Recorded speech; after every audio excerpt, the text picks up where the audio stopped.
mas ma-enjoy nila yung summer. Naisip ko lang kanina kasi nag-trend yung dati, yung Kili-Kili ni Sarah. Parang ano masabi, parang medyo naging nagbunga siya, diba? Ewan ko kung konektado yun, pero syempre flattered naman ako na kung konektado man yun, nakakatawa naman. Ayun, how do you feel about that you're still admired by teens?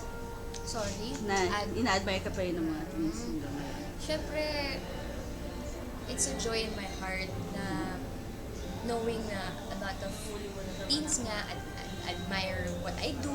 Siguro, yun nga, as a performer, di ba? Kasi yun naman yung nakikita nila sa akin eh.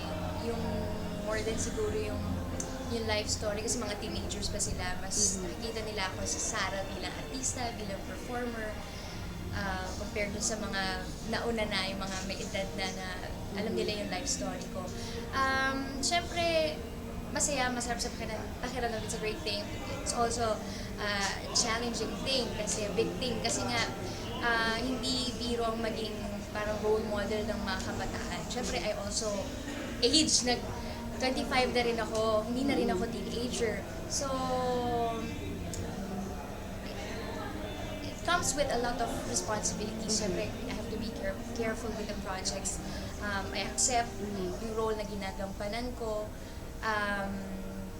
But also, you have to consider yung maturity din mo. Diba? As a person and as an actor, as an artist. So, dapat talagang balance lahat. Personally, when do you feel confident? Personally, when do I feel confident? Whenever I'm performing on stage, lalo pa nagsising and dance ako, especially when I know the song by heart, saka I love the song that I'm singing, nakaka-relate ako dun sa song na ginagawa ko, yun talagang confident ako.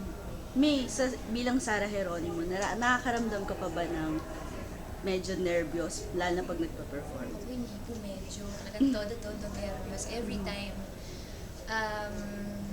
Pero ang laking tulong nung applause ng mga tao, yung appreciation ba nila pagka nagpa-perform ka.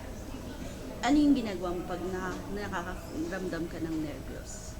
Before While performing? Oo. Just really enjoy what you do, enjoy the song, understand yung content ng song na ginagawa mo, be lost in the message of the song, the story of the song. Iyon, parang ano mo sila, tawag dito, Shutdown yung shutdown mo crowd. sila. Pero, importante pa rin na may connection ko sa kanila. Okay. You mentioned about yung age mo, diba? Na dapat medyo conscious ka.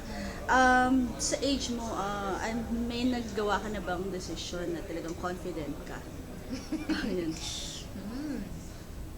Siguro yung accepting, The Voice of the Philippines Season 2. Doing The Voice of the Philippines Season 2. Kasi, actually, while doing the first season, ang daming ang daming detractors, ang daming negative comments. Diba, I don't deserve to be one of the judges, mentors, ganyan. So parang napanghinaan ako ng loob, parang oh my goodness, last ko na talaga to. Talagang hindi ko na uulitin to. Pero, as we, parang, nung natapos yung journey, ang daming realizations, ang daming learnings, at parang nakita ko sa sarili ko may growth na naibigay sa akin yung show personally and professionally. Diba? So, why not doing the second season kung alam ko na makakatulong naman sa akin. At, ang importante sa lahat, naniniwala pa rin sa akin yung management. Diba? So, sa second season, ano yung aabangan kay Sarah Geronimo? Sa second season, hopefully, mas may confidence na when giving my voicing out my opinions, kung ano man yung nalalaman ko, sharing yung alam ko sa mga contestants.